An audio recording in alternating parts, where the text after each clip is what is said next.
$1822 यो हप्ताभन्दा पनि गत हप्ता। यो हप्ता मेरो राम्रै भयो भन्नुपर्छ। तपाईँले देख्न सक्नुहुन्छ स्क्रिनमा। यो हप्ता भनेको मैले $1822 यो हप्ताभन्दा पनि गत हप्ता। अब आजदेखि त नयाँ विक सुरु भइसकेको छ र आज पनि $156 त्यस्तो धेर पनि होइन थोर पनि होइन, ओभरअल ग्रिनै भएको छु।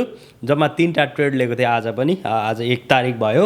$156ले आजको महिना स्टार्ट गरेको छु र म थोरै रिभ्यू पनि गर्नुपर्यो मैले के लिएको छु, रिस्क रिवार्ड मैले कति लिएको छु, रिस्क कति अमाउन्ट गरेको छु, कतिवटा ट्रेड पर डे लिएको थिएँ त, जम्मा टोटल ट्रेड यो हप्ता कतिवटा लिएको थिएँ त, म सम्पूर्ण त्यो तपाईँहरूलाई ट्रेड ब्रेकडाउन गर्छु है त।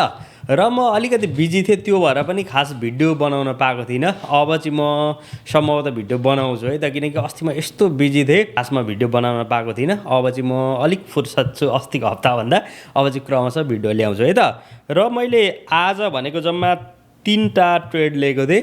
आज भनेको $156 जम्मा 2टा ट्रेड मैले रङ गरेँ। एउटा ट्रेड एकदमै राम्रो रिस्क रिवार्डले र $156 यो आजको भयो। म आजको भन्दा पनि गत हप्ताको चाहिँ 5 दिनको मेरो कस्तो भयो म त्यो तपाईँहरूलाई एक्सप्लेन गर्छु है त। र अब सुरुमा भनेको 25 तारिकमा भनेको मैले $18 जम्मा 4वटा ट्रेड लिएको थिएँ। र बाइ द वे 25 तारिक भनेको चाहिँ मेमोरियल डे थियो। मेमोरियल डे भएर मार्केट क्लोज थियो, रेगुलर आवरमा ट्रेड गर्न पाइँदैन थियो। त्यो भएर मैले सन्डे 2टा होइन 5 बजी ओपन हुँदाखेरि र मनडे मार्केट क्लोज भए तापनि एनक्यू ट्रेड गर्न मिल्छ, त्यो भएर मैले 2टा सानसानो पोजिसन लिएको थिएँ। 4वटा लिँदाखेरि पनि $18 मात्र कमाएको थिएँ।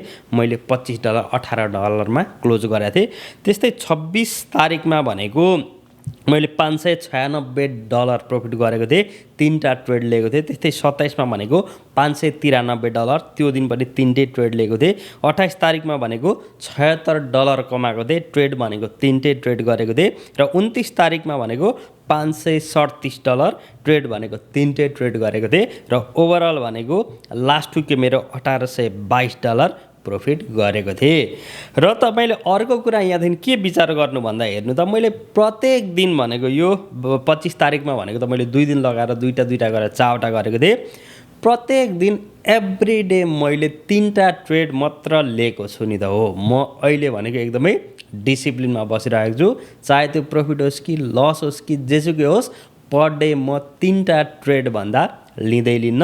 अब यसलाई घटाएर अझै यो हप्तादेखि त म 2टा मात्र ट्रेड गर्नु पर्यो भन्दैछु, किनकि मैले धेरै ट्रेड लिँदाखेरि पैसा कमाउँछु भन्ने पहिला म सोच्थेँ होइन। तर अहिले भनेको जति थोरै ट्रेड लिँदाखेरि म प्रफिटेबल भइरहेको हुन्छु। त्यो भएर पनि यो 3टालाई घटाएर पनि म 2टा मात्र ट्रेड लिनु पर्यो भन्दैछु। तपाईँ पनि एकदमै थोरै ट्रेड लिनु होला, धेरै लिँदाखेरि पैसा कमाइछ भन्ने हुँदैन। बरु एकदम क्वालिटीको तपाईँको स्ट्राटेजीले A+ सेटअप जब भेट्नुहुन्छ अनि मात्र ट्रेड लिनु होला। र अब कतिवटा हामीले ट्रेड लिएको थियौँ, रिस्क रिवार्ड कति लिउँ भन्ने कुरा हामी एक्सप्लेन गरौँ है त। र यो हप्ता भनेको मैले जम्मा भनेको 12×4 16वटा ट्रेड लिएको रहेछु। 16वटा ट्रेडमा भनेको $1822 कमाएको। अनि मेरो विन रेट यो हप्ताको एकदमै राम्रो थियो है त। 75% विन रेट थियो, जुन चाहिँ एकदमै राम्रो हो। अरू बेला यत्रो धेरै मेरो विन रेट हुँदैन। अरू बेला भनेको 55 देखि 65 को बिचमा मेरो विन रेट हुन्छ। जस्तै मैले 10वटा ट्रेड लिएको छु भने 10वटामा 4वटा जति म रङ गर्छु अनि 6वटा जति के गर्छु त राइट गर्छु। अथवा 50-50 भन्नु न, मैले 10वटा लिएको छु भने 5वटा ट्रेड म राइट गर्छु, 5वटा ट्रेड के गर्छु त रङ गर्छु। 50% प्लस मेरो विन रेट हुन्छ। तर यो हप्ता भनेको 75% भनेको एकदमै हाई मेरो विन रेट थियो। र तर मैले सानो पोजिसन लिएको थिएँ, त्यो भएर प्रफिट ठिक्क अहिले म त्यत्रो धेरै कमाउनु भन्दाखेरि पनि कन्सिस्टेन्सीमा विश्वास गर्छु। बरु दिनदिनै थोरै कमाउने हो। एकै दिन धेरै कमाएर अर्को दिन लुज गर्नुभन्दा बरु थोरै कमाउँदै जाने हो भनेर म अहिले एकदम सानो पोजिसन लिने गर्छु। र मेरो तपाईँले देख्न सक्नुहुन्छ रिस्क रिवार्ड भनेको 2.9 छ, अलमोस्ट $3। त्यो भनेको मैले $1 रिस्क गरेको छु भने $3 कमाएको छु क्या हो। मेन भनेको तपाईँले ट्रेडिङमा पैसा कमाउने भनेकै यही हो क्या। रिस्क रिवार्ड एकदम राम्रो राख्नु पर्यो तपाईँले। जस्तै तपाईँले $1 मैले लुज गर्दाखेरि $3 कमाएको छु नि, तपाईँले भनेको $3 लुज गर्दाखेरि $3 कमाउनु भएन क्या।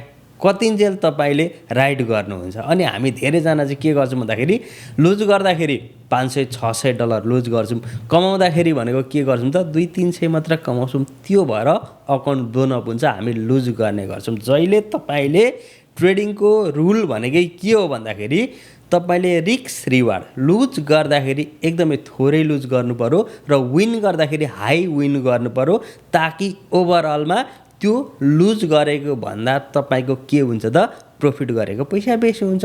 त्यो भएर न तपाईँ ओभरअल के हुने हो त ट्रेडिङमा प्रफिटेबल ट्रेडर हुने हो। र अब प्रफिट फ्याक्टर भनेको जम्मा मैले $2059 कमाउँदाखेरि $236 मैले लुज गरेको रहेछु। ओभरअल मेरो यस्तै नै भयो यो विकको होइन। एकदमै म छोटो video 3-4 minute 4-5 minute I don't know कति बेरको यो भिडियो भयो।